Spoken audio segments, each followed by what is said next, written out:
Es la mañana del 20 de octubre de 2011. En las afueras de Sirte, Libia, un hombre de 70 años yace aterrorizado en el fondo de un tubo de drenaje, intentando esconderse de la furia que lo persigue. Es un momento de pánico absoluto. Pero hace solo unos meses, este hombre era el rey de reyes de África y el anfitrión de presidentes occidentales. En ese preciso instante, el coronel ya no es un líder, sino una presa. El mundo se detiene. El dictador que había gobernado con mano de hierro durante 4 décadas es arrastrado de su escondite y sometido a la humillación pública y la violencia. Su nombre, Muammar el-Gaddafi. Pero antes de adentrarnos en la historia del hombre que se autoproclamó líder fraternal, forjó una dictadura financiada por el petróleo y que con su excéntrica visión pasó de ser un héroe revolucionario a un paria global.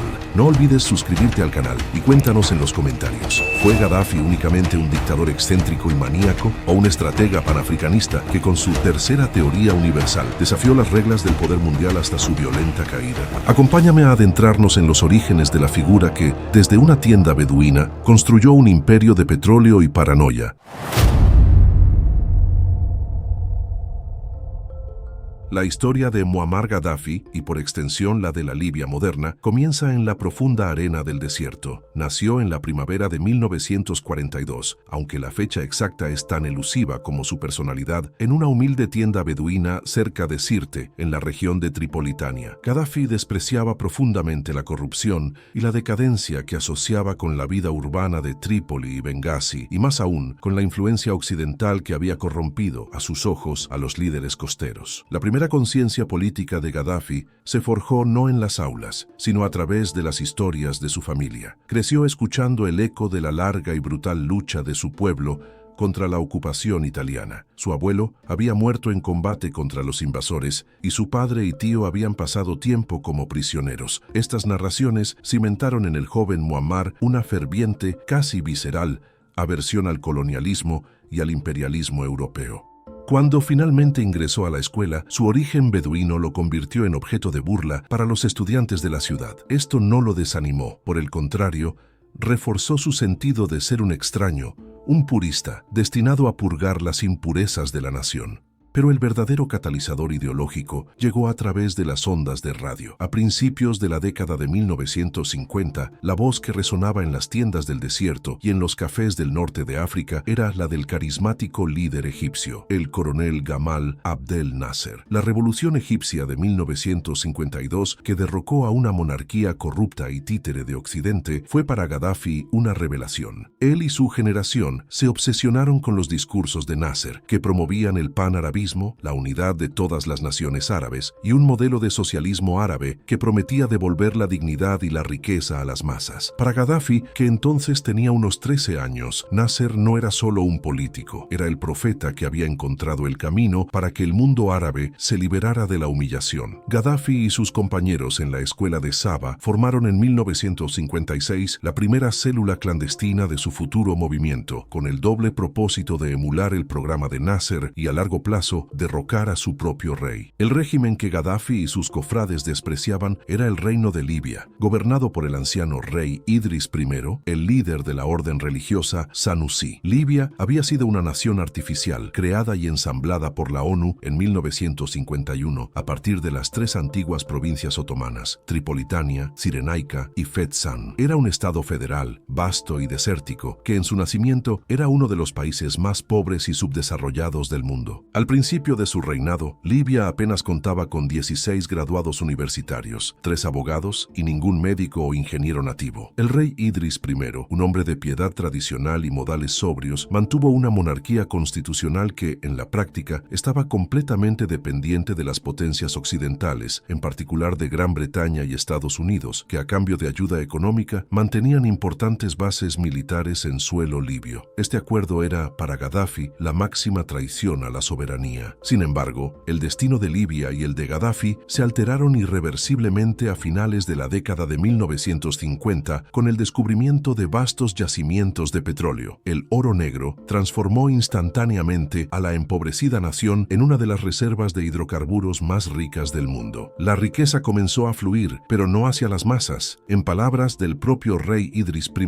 cuando se le notificó el hallazgo, ojalá hubierais encontrado agua. El agua hace trabajar a los hombres límites. El petróleo les hace soñar. El rey profetizó correctamente. El repentino torrente de riqueza petrolera se gestionó de forma catastrófica. Las compañías extranjeras ejercían un monopolio virtual sobre la explotación y las ganancias, y la pequeña camarilla de la élite de la monarquía se sumió en una corrupción rampante. Para el joven Gaddafi, que continuaba su educación política en Misrata y luego en la Universidad de Bengasi, la monarquía senusí se había convertido en un simple títere de los intereses occidentales, enriqueciendo a unos pocos mientras las vastas mayorías seguían estancadas en el subdesarrollo, soñando con la justicia social que prometía Nasser. Convencido de que solo la fuerza militar podría limpiar la nación, Gaddafi se inscribió en la Academia Militar de Bengasi a los 21 años, en 1963. Su intención nunca fue la de servir al rey. Su objetivo era infiltrarse en el único cuerpo organizado capaz de efectuar un cambio: el ejército. En la academia y más tarde, durante un breve adiestramiento en el British Army Staff College en el Reino Unido, que solo sirvió para aumentar su desprecio por la pompa imperial, Gaddafi reclutó cuidadosamente a un grupo de oficiales jóvenes, idealistas y de origen humilde, compartiendo su ferviente nacionalismo. En la más absoluta clandestinidad, estos hombres formaron el movimiento de los oficiales unionistas libres, emulando el movimiento que había llevado a Nasser al poder en Egipto. El grupo estaba unido por tres pilares ideológicos básicos: el socialismo árabe, el nacionalismo panárabe y un profundo odio al régimen monárquico y a la presencia militar occidental. El secreto fue absoluto. El ejército libio, ineficiente y mal pagado, no detectó la conspiración, y Gaddafi avanzó discretamente en las filas, siendo ascendido a capitán del cuerpo de señaleros en 1969. La situación en Libia, mientras tanto, se deterioraba rápidamente. El descontento popular se inflamaba con la corrupción, la gestión ineficaz de los ingresos petroleros y la incapacidad de la monarquía para adaptarse a la creciente ola de nacionalismo árabe. La derrota de los ejércitos árabes en la Guerra de los 6 días de 1967, una humillación para Nasser y los panarabistas, solo exacerbó la sensación de que los viejos regímenes eran débiles e inútiles. A finales de agosto de 1969, el escenario estaba listo. El rey Idris I había abandonado el país para pasar unas vacaciones y someterse a un tratamiento médico en Turquía. La cúpula de la monarquía estaba relajada. Gaddafi, con solo 27 años y el grado de capitán, movilizó a sus compañeros conspiradores. En las primeras horas de la madrugada del 1 de septiembre de 1969, sin disparar apenas un tiro y sin derramamiento de sangre significativo, los oficiales unionistas libres tomaron el control de las principales ciudades, aeropuertos y refinerías. La revolución fue metódica, rápida y abrumadora. El control del país se aseguró en horas. El golpe, que se llamó la Revolución del 1 de septiembre, fue un éxito rotundo. El primer anuncio oficial lo hizo un Gaddafi, aún sin identificar, por la radio. Con el favor de Dios, para realizar nuestras más fervientes esperanzas, el régimen decadente ha sido derrocado. El nombre de Gaddafi no se reveló hasta más tarde. El coronel, el rango que adoptó en honor a su héroe Nasser, había irrumpido en el escenario mundial. La República Árabe Libia había nacido y el mundo aún no sabía que la promesa de libertad se convertiría rápidamente en la tiranía más excéntrica y duradera de África. La madrugada del 1 de septiembre de 1969 no solo supuso el fin de la monarquía senusí, sino que marcó el inicio de la era más larga, excéntrica y brutal de la historia libia. El joven capitán Muammar Gaddafi, con 27 años, y sus compañeros del movimiento de los oficiales unionistas libres se autoproclamaron el Consejo del Comando Revolucionario, CCR. Este órgano, compuesto por 12 jóvenes idealistas y nacionalistas, se convirtió inmediatamente en el poder supremo de la recién nacida República Árabe Libia. El golpe, sorprendentemente incruento, fue inicialmente aclamado por gran parte de la población, cansada de la corrupción de la monarquía y entusiasta ante la promesa de una Libia soberana y libre de la influencia occidental. El CCR, liderado de facto por Gaddafi, procedió a implementar de inmediato sus ideales panarabistas y anticoloniales, cumpliendo la promesa central de la revolución. Su primera y más celebrada acción fue la expulsión de las bases militares extranjeras. En 1970, el Reino Unido y Estados Unidos se vieron obligados a evacuar sus vastas instalaciones aéreas y navales, incluyendo la gigantesca Base Aérea Wilus de Estados Unidos cerca de Trípoli. Este acto resonó en todo el mundo árabe y consolidó a Gaddafi no solo como un líder local, sino como un campeón del anticolonialismo en África y Oriente Medio, al estilo de su ídolo Nasser. De la misma forma, el régimen emprendió la expulsión masiva de la población italiana que aún permanecía en el país, confiscando sus propiedades y marcando el fin oficial del legado colonial en suelo libio. Libia, por fin, era totalmente suya. Con la soberanía asegurada, la siguiente prioridad del CCR fue la nacionalización de la industria petrolera. Gaddafi, entendiendo que el verdadero poder de Occidente residía en el control de los recursos, adoptó una postura agresiva y pionera, forzando a las grandes corporaciones a aceptar términos más favorables para Libia. Los ingresos del petróleo, que antes habían enriquecido a la monarquía y a los intereses foráneos, comenzaron a fluir hacia el Estado. Esta riqueza permitió al nuevo régimen emprender vastos proyectos de desarrollo social, modernizando infraestructuras, mejorando el acceso a la atención sanitaria y, de forma crucial, invirtiendo masivamente en las Fuerzas Armadas. El coronel Gaddafi se propuso construir un ejército capaz de proyectar el poder de su revolución árabe más allá de las fronteras libias. Sin embargo, a medida que la revolución avanzaba, la concentración de poder en Gaddafi se hizo evidente y la promesa de democracia se esfumó. A pesar de que el CCR inicialmente gobernó de manera colectiva, el carisma, la ambición y la visión ideológica singular de Gaddafi lo elevaron rápidamente por encima de sus compañeros. Las primeras grietas en la coalición revolucionaria aparecieron cuando se hizo claro que Gaddafi no tenía intención de compartir el poder ni de limitarse a sí mismo. La verdadera faz del régimen se reveló en 1971 con la promulgación de la infame Ley número 71. Esta legislación era inequívoca, prohibía la formación de cualquier partido político que no fuera el creado y controlado por el CCR, el cual se había transformado en la Unión Socialista Árabe. Lo más escalofriante de la Ley número 71 era la penalización explícita. Cualquier persona que organizara una facción o grupo político de oposición enfrentaba la pena de muerte. Con esta ley, Gaddafi convirtió la disidencia política en un crimen capital, un sello de su tiranía que persistiría durante décadas. La revolución, que había prometido libertad, acababa de establecer los cimientos legales para el terror de Estado. El panorama se complicó con las obsesivas ambiciones de unidad panárabe de Gaddafi. Para el coronel, Libia era solo la base desde donde soñaba con resucitar el imperio árabe. Persiguió sin descanso la fusión de Libia con otras naciones, proponiendo uniones con Egipto, Sudán y Siria. Su proyecto más ferviente fue la unión con Egipto, gobernado por Anwar Sadat, sucesor de Nasser.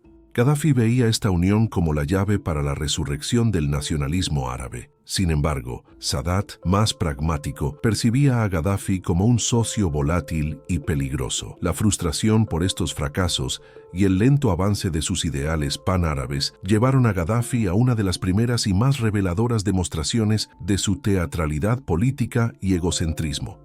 Entre 1971 y 1973, Gaddafi realizó gestos de renuncia teatral en varias ocasiones. Alegaba estar insatisfecho con el ritmo de las reformas o con la falta de compromiso de sus vecinos árabes con la unidad. Estos gestos eran una maniobra brillante. No solo desviaban la atención de las tensiones internas en el CCR, sino que actuaban como pruebas de lealtad para sus seguidores y, sobre todo, para el pueblo libio. Cada renuncia supuestamente temporal terminaba con una marea de apoyo popular orquestada, confirmando que Gaddafi era el único e indispensable líder de la revolución. Con cada regreso al poder, su autoridad personal se fortalecía y la de sus compañeros del CCR se erosionaba. El clímax de esta consolidación se alcanzó en 1973. Presionado por las tensiones internas y frustrado por el estancamiento de sus ambiciones de unidad árabe, Gaddafi pronunció un discurso seminal en Suara, sorprendiendo a sus propios compañeros del CCR. En lugar de anunciar su enésima renuncia,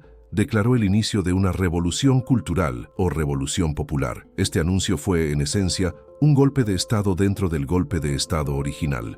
La Revolución Cultural de 1973 se presentó como una movilización espontánea de las masas para purgar la administración de elementos enfermos y eliminar 5 enemigos clave: el comunismo, el conservadurismo, el capitalismo, el ateísmo y, significativamente, la hermandad musulmana, marcando la hostilidad de Gaddafi hacia cualquier forma de islamismo organizado que pudiera desafiar su autoridad. El plan de Gaddafi, audaz y totalitario, se basó en 5 puntos: la anulación de todas las leyes existentes para ser reemplazadas por la Sharia y sus propias interpretaciones, la purga de la burocracia, la represión de todos los opositores ideológicos, la promoción del pensamiento islámico y la distribución de armas al pueblo.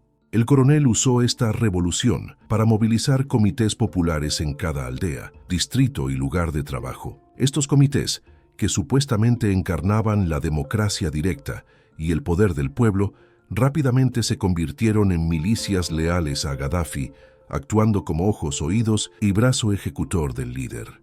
Tenían la autoridad para arrestar, confiscar propiedades e imponer la voluntad de la revolución, a menudo saltándose los procedimientos legales establecidos. Si la ley número 71 había prohibido la oposición política, la revolución cultural armó al pueblo para que la eliminara. Gaddafi no solo buscaba gobernar a través del aparato del Estado, buscaba sumergir al Estado entero en su ideología y su voluntad personal. Al final de la Revolución Cultural, que se extendió hasta 1977, Gaddafi era el líder indiscutible e incontestado de Libia. La mayoría de sus compañeros originales en el CCR habían sido marginados o expulsados, dejando el poder firmemente concentrado en sus manos. La revolución de 1969, que había comenzado con la promesa de justicia y soberanía, había mutado en un régimen personalista. El coronel no era solo el jefe de Estado, era el guía de la revolución, una figura que se situaba por encima de cualquier cargo institucional, inmune a las leyes y a la rendición de cuentas. La verdadera metamorfosis ideológica que cimentaría su tiranía y daría forma a su extravagante legado estaba a punto de ocurrir con la publicación de una doctrina que él mismo consideró la tercera teoría universal. Libia se preparaba para convertirse en la Jamahiriyya, el Estado de las masas, un experimento político sin precedentes que combinaría una utopía de democracia directa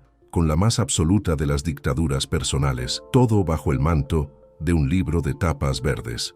Tras la purga de sus antiguos camaradas y la consolidación de su poder absoluto, mediante la Revolución Cultural de 1973, Muammar Gaddafi sintió que era el momento de dotar a Libia de un marco político y filosófico que trascendiera el simple nacionalismo árabe. La muerte de Gamal Abdel Nasser y los constantes fracasos de unidad con los estados vecinos habían convencido a Gaddafi de que el panarabismo tradicional estaba obsoleto. El coronel debía ofrecer una tercera vía, una alternativa a los sistemas capitalistas de Occidente y al comunismo soviético, sistemas que, según él, eran igualmente fallidos por su naturaleza explotadora y no representativa. El resultado de esta ambición mesiánica fue la proclamación en 1977 de la Gran Jamahiriyya Árabe Libia Popular Socialista. El término Jamahiriyya era un neologismo acuñado por el propio Gaddafi que se traduce aproximadamente como Estado de las Masas o República de las Masas. Este cambio de nombre fue mucho más que una simple maniobra de relaciones públicas. Implicó una reestructuración total, aunque superficial, del Estado. El fundamento filosófico de la Jamahiriyya fue expuesto en el Libro Verde, una colección de ideas publicadas en 3 volúmenes entre 1975 y 1979. Este breve, repetitivo y a menudo incoherente texto se convirtió en la única fuente de legalidad y la única Biblia política permitida en el país. El Libro Verde afirmaba que todos los sistemas de representación política, desde las monarquías hasta los parlamentos y los partidos políticos, eran inherentemente dictatoriales. Gaddafi postulaba que la verdadera democracia solo podía lograrse mediante la participación directa y universal del pueblo, ejercida a través de la Red de Congresos Populares Básicos, CPB, a nivel local. Según el Libro Verde, Gaddafi ya no era el jefe de Estado ni el primer ministro, era simplemente el hermano líder y guía de la revolución. Este título, aparentemente desprovisto de función ejecutiva, lo situaba en realidad por encima de todas las estructuras, convirtiéndolo en el único intérprete de la voluntad de las masas. La estructura política de la Jamahiriyya se estableció como una pirámide invertida. La base eran los congresos populares básicos, compuestos por todos los ciudadanos, que supuestamente tomaban las decisiones. Por encima de ellos estaban los comités populares que ejecutaban las decisiones y en la cima el Congreso General del Pueblo, una asamblea nacional que se suponía que ratificaba la voluntad de la base. Este sistema de asambleas y comités que reemplazó a la Constitución fue aclamado como el único modelo de democracia directa en el mundo. Este sistema era, en teoría, la máxima expresión de la democracia directa. En la práctica, fue la maquinaria perfecta para la dictadura absoluta. Las decisiones de los CPB eran a menudo triviales o manipuladas. El verdadero control residía en una fuerza paralela y secreta que se había infiltrado en todos los niveles del sistema. Los comités revolucionarios eran la encarnación del terror del Estado. Formados por fanáticos ideológicos totalmente leales a Gaddafi, se presentaban como los guardianes de la revolución y los promotores de la doctrina del Libro Verde. Su función no era gobernar, sino vigilar a quienes sí lo hacían. Se infiltraron en cada oficina gubernamental, universidad y barrio, asegurando que las decisiones tomadas fueran siempre las que el hermano líder deseaba. Eran una policía política omnipresente, con licencias para arrestar, torturar y ejecutar sin pasar por un sistema judicial formal, sembrando un miedo profundo y generalizado que paralizó cualquier atisbo de disidencia. La vida cotidiana en Libia se vio totalmente subsumida bajo la vigilancia constante de estos comités revolucionarios. El ciudadano común no solo tenía que adherirse públicamente a los dictados de la yamahirilla, sino que cualquier conversación privada, cualquier crítica murmurada en la cola del pan o en la universidad podía ser denunciada por un miembro del comité, a menudo un vecino, un compañero de trabajo o un estudiante.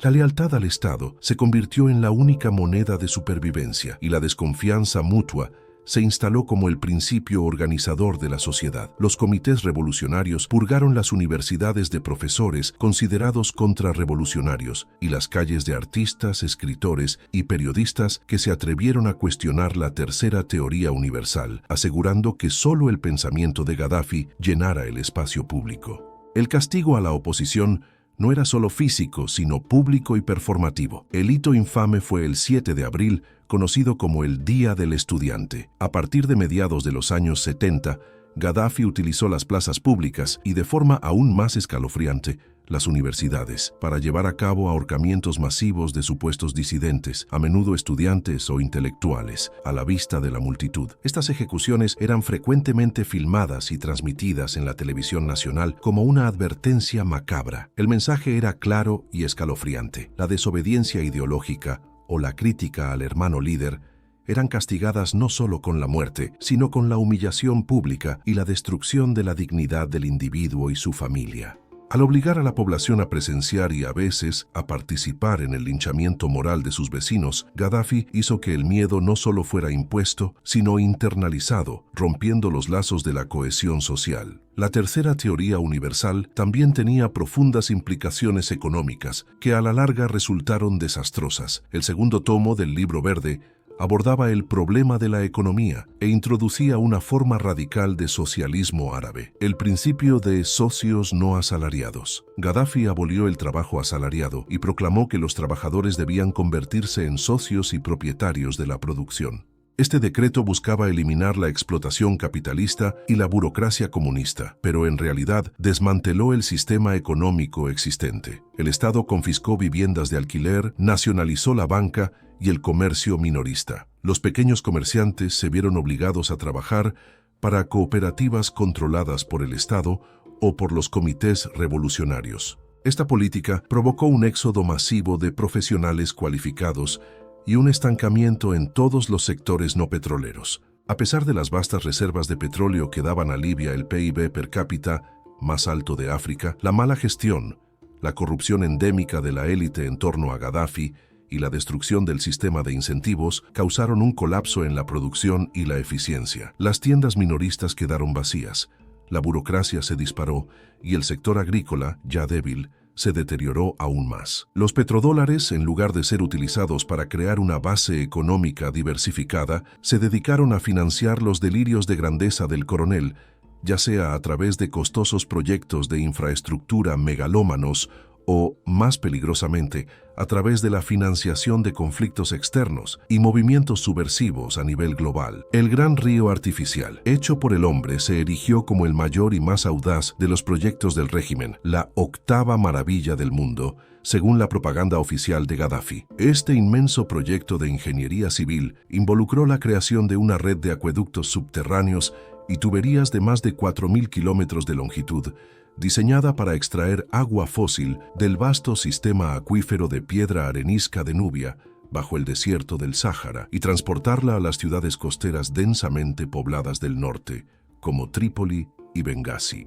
Si bien el proyecto resolvió temporalmente la escasez de agua potable y permitió un modesto desarrollo agrícola, se basó en el uso de un recurso no renovable, cuya sostenibilidad a largo plazo era altamente cuestionable. Su costo, estimado en más de $25.000 millones, fue una sangría para el presupuesto nacional, un gasto que priorizó la visibilidad y el prestigio personal del líder sobre la planificación económica prudente y la diversificación de fuentes hídricas como la desalinización. En esencia, la Jamahiriya fue la cristalización de la paranoia de Gaddafi. El coronel diseñó un estado donde la ambigüedad y la multiplicidad de poderes, el CCR, el CGP, los comités populares y, finalmente, los comités revolucionarios, garantizaban que ninguna institución tuviera suficiente autonomía para desafiarlo. Al despojarse formalmente de todos los títulos de Estado, Gaddafi se hizo irresponsable ante la ley, convirtiéndose en el único punto de anclaje de un sistema destinado a la inestabilidad. La Libia de los años 70 no era un estado de las masas, sino el reino del hermano líder, un precursor ideológico de la tiranía moderna, donde la ideología se usó no para guiar, sino para justificar el terror, creando una sociedad aislada, vigilada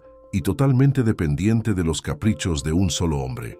La Jamahiriya no podía contenerse dentro de las arenas del Sáhara. El coronel Muammar Gaddafi, imbuido de una megalomanía y una convicción ideológica que rozaban el mesianismo, veía a Libia no como una nación-estado convencional, sino como la vanguardia de un movimiento revolucionario mundial. El tercer volumen de su libro verde, que abordaba el aspecto público de la tercera teoría internacional, era el manifiesto de esta ambición, una invitación abierta a los pueblos oprimidos del mundo para derrocar a sus gobiernos capitalistas y adoptar la democracia directa libia. En la práctica, esto se tradujo en una política exterior de abierta confrontación y patrocinio del terrorismo internacional. Gaddafi se posicionó como el patrocinador global de cualquier grupo o causa que desafiara a la hegemonía occidental, independientemente de su ideología o la brutalidad de sus métodos. Abrió las arcas del Estado, financiadas por la inagotable fuente del petróleo, para respaldar a organizaciones dispares en todo el mundo. Desde la fracción del Ejército Rojo en Alemania y las Brigadas Rojas en Italia, hasta el IRA provisional en Irlanda del Norte, la OLP en el Medio Oriente e incluso movimientos separatistas en el Pacífico y África. La lista de movimientos de liberación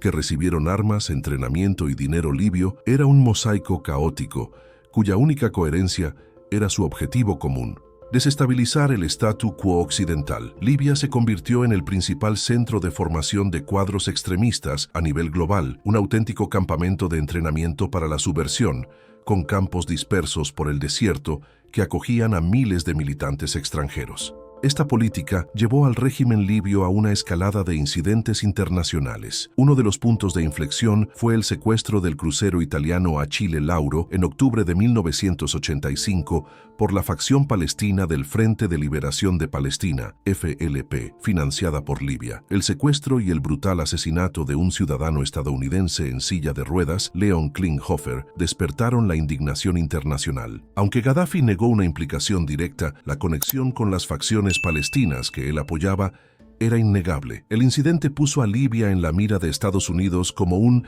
estado pícaro y un paria global. La escalada alcanzó su punto más crítico en abril de 1986. Libia, en desafío a la soberanía marítima internacional, había proclamado unilateralmente el Golfo de Sirte como parte de sus aguas territoriales, la llamada Línea de la Muerte. Las tensiones crecieron cuando Estados Unidos realizó ejercicios navales en la zona. Como respuesta, el régimen libio patrocinó directamente el atentado de la discoteca La Belle en Berlín Occidental, el 5 de abril de 1986. La discoteca, popular entre los militares estadounidenses, fue volada por una bomba colocada por agentes libios, matando a 2 militares estadounidenses y a una civil turca, e hiriendo a más de 200 personas. Las pruebas de la participación libia, obtenidas por la inteligencia estadounidense, fueron la gota que colmó el vaso para la administración de Ronald Reagan. El 15 de abril de 1986, Estados Unidos lanzó la Operación El Dorado Canyon. Este ataque aéreo punitivo, que partió de bases aéreas en el Reino Unido, un apoyo que no fue concedido por el resto de Europa, salvo por una excepción en las Azores, tuvo como objetivo varias instalaciones militares en Trípoli y Bengasi, incluyendo el cuartel general de Gaddafi en Bab al-Azizia. Si bien el Pentágono afirmó que el objetivo era desmantelar la infraestructura terrorista, la verdadera intención del ataque era mucho más personal: la eliminación física de Muammar Gaddafi. El coronel sobrevivió milagrosamente, pero el bombardeo impactó en su complejo residencial, matando a su hija adoptiva Hannah.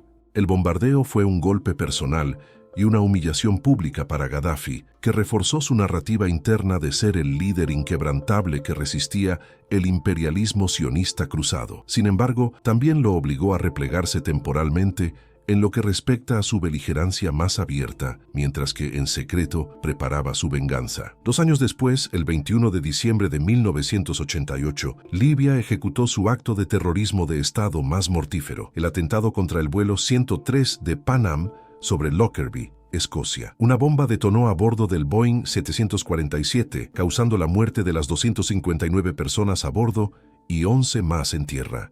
La investigación subsiguiente rastreó la evidencia explosiva hasta 2 agentes de inteligencia libios, Abdelbasset al-Megrahi y Lamin Khalifa Fima, quienes fueron acusados por Estados Unidos y el Reino Unido en 1991. Lockerbie fue un punto de inflexión brutal. No fue un acto de apoyo a un grupo subversivo, sino una agresión directa contra ciudadanos y aerolíneas occidentales, un acto de guerra patrocinado por el Estado. La reacción internacional fue unánime y contundente. El Consejo de Seguridad de las Naciones Unidas impuso sanciones devastadoras a Libia en 1992 y 1993, exigiendo la extradición de los 2 sospechosos. La negativa de Gaddafi sumió a Libia en un aislamiento económico y diplomático casi total. Las sanciones congelaron activos, prohibieron el comercio de armamento y, crucialmente, limitaron la inversión en la vital industria petrolera, lo que finalmente afectó la calidad de vida de los libios y erosionó el apoyo tribal al régimen. Durante la década de 1990, Gaddafi se encontró acorralado.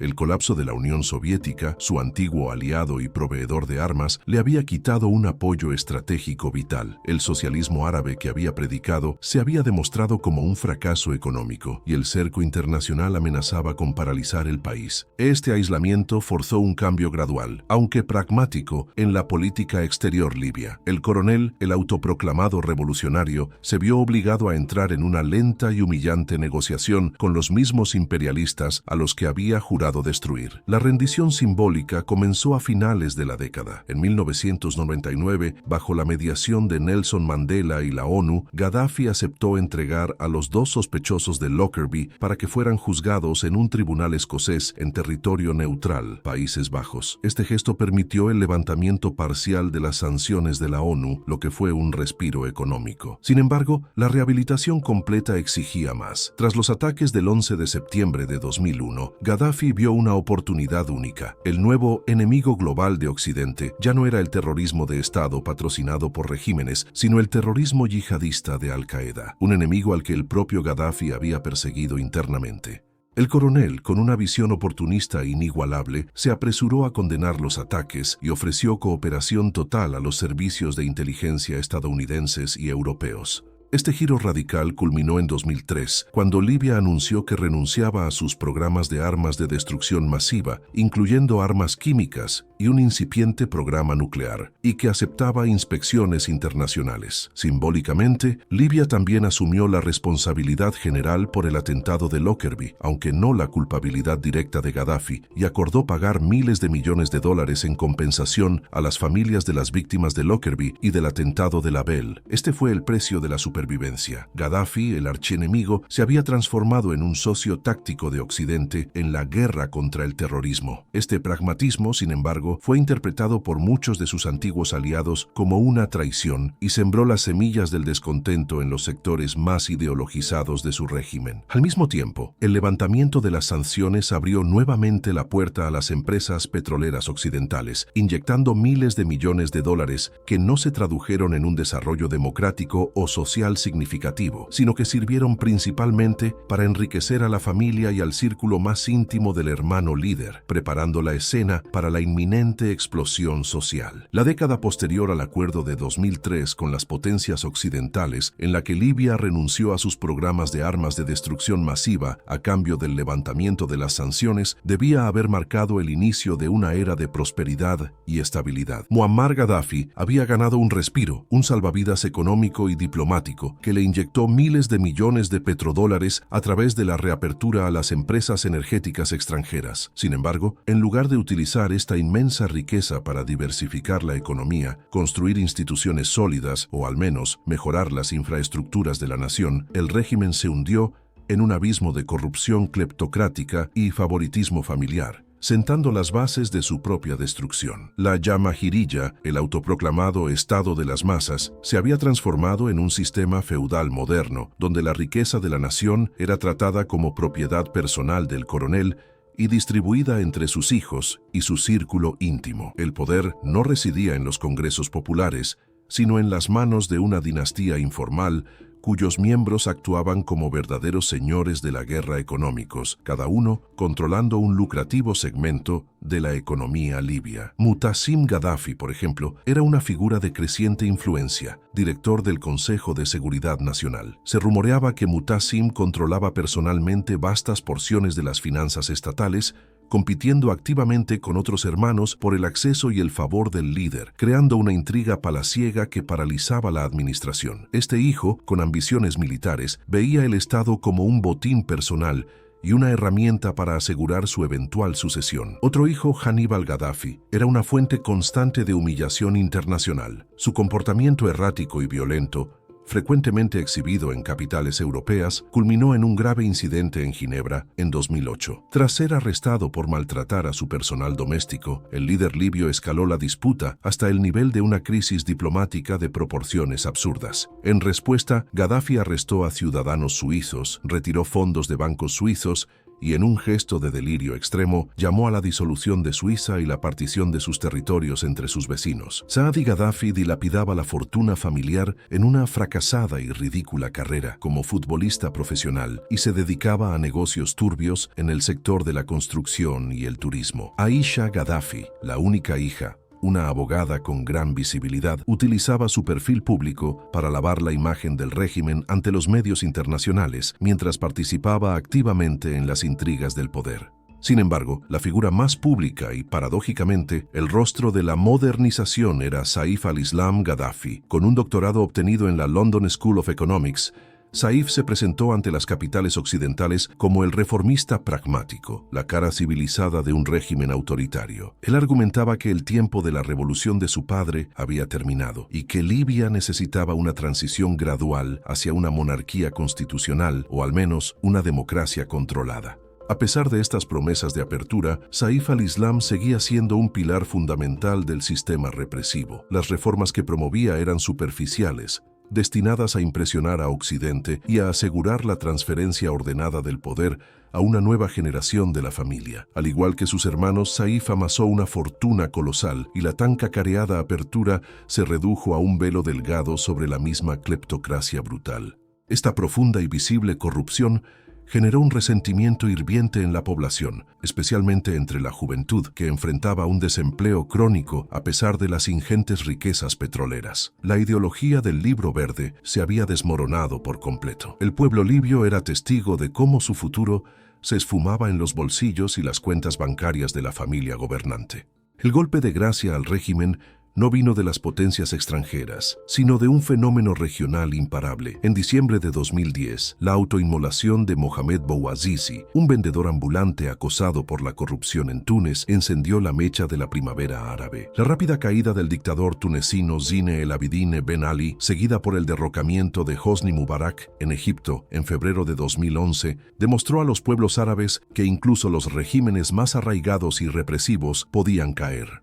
Para Libia, esta efervescencia regional fue el catalizador final. El país, que gozaba de un alto PIB per cápita gracias al petróleo, padecía una grave falta de libertades políticas y una total ausencia de dignidad social. El 15 de febrero de 2011, la protesta se inició en Bengasi, la ciudad oriental que históricamente había desafiado la autoridad de Trípoli. La convocatoria original, en apoyo a los familiares de las víctimas de la infame masacre de la prisión de Abu Salim de 1996, se transformó rápidamente en un levantamiento masivo. La respuesta de Gaddafi fue instintiva y salvaje, propia de un dictador que solo conocía la represión. Las fuerzas de seguridad, apoyadas por mercenarios extranjeros, y las unidades de élite lideradas por su hijo Kamis, respondieron con una brutalidad indiscriminada, elevando el nivel del conflicto de protesta a insurrección armada. El 22 de febrero de 2011, Gaddafi se dirigió a la nación en un discurso televisado que no solo fue una respuesta política, sino una prueba escalofriante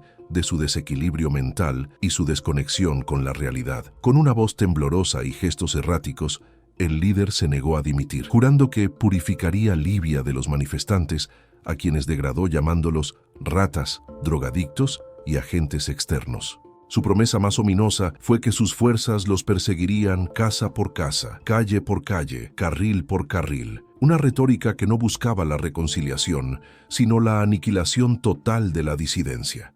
Este discurso fue una declaración de guerra de un Estado contra su propia población, y la subsiguiente escalada de la violencia, con bombardeos indiscriminados sobre civiles, alertó inmediatamente a la comunidad internacional sobre la posibilidad de un baño de sangre masivo. En Bengasi, la oposición se organizó rápidamente bajo el Consejo Nacional de Transición, CNT, un cuerpo político formado por militares desertores, líderes tribales y antiguos funcionarios del régimen que habían roto con el coronel. El CNT fue reconocido rápidamente por numerosas naciones como la única autoridad legítima, condenando el régimen a la ilegalidad internacional. A mediados de marzo, las fuerzas leales a Gaddafi avanzaban imparablemente hacia Bengasi. La amenaza de una masacre inminente sobre la población civil forzó la activación de la doctrina de la responsabilidad de proteger, R2P. El 17 de marzo de 2011, el Consejo de Seguridad de las Naciones Unidas intervino. La votación de la resolución 1973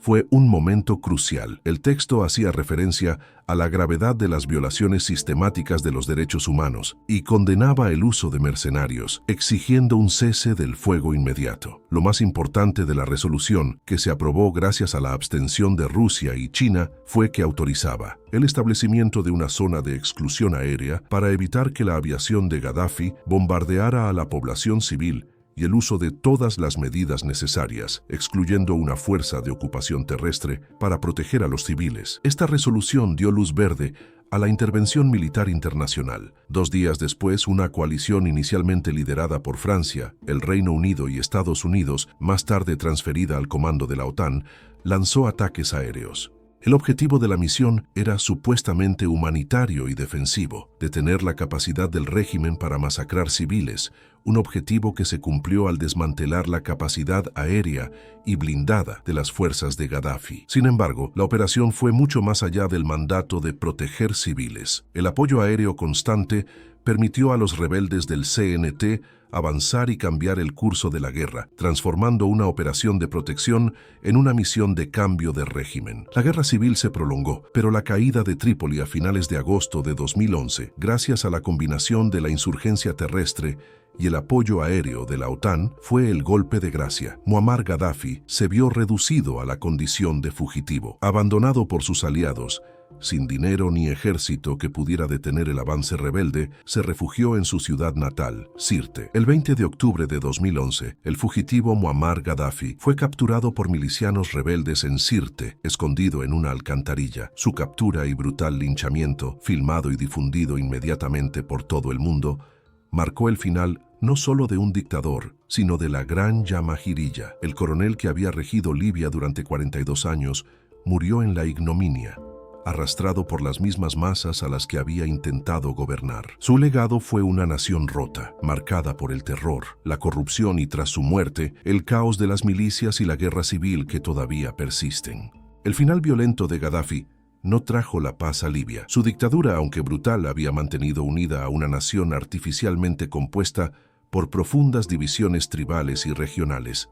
Su eliminación creó un vacío de poder instantáneo. Libia se hundió en el caos, una guerra civil que no ha cesado por completo, el surgimiento de milicias tribales armadas, la división del país en zonas controladas por gobiernos rivales y la presencia del terrorismo islamista. El bienestar social que Gaddafi construyó con el petróleo se ha evaporado y el país es hoy un estado fallido. El legado de Muammar el-Gaddafi es un sombrío cuento de precaución. Un líder que, impulsado por un idealismo nacionalista y una riqueza incalculable, se transformó en un déspota tan paranoico que se convirtió en su propia némesis. Su caída demostró que el poder absoluto, por más fortificado que esté, es frágil ante la ira popular.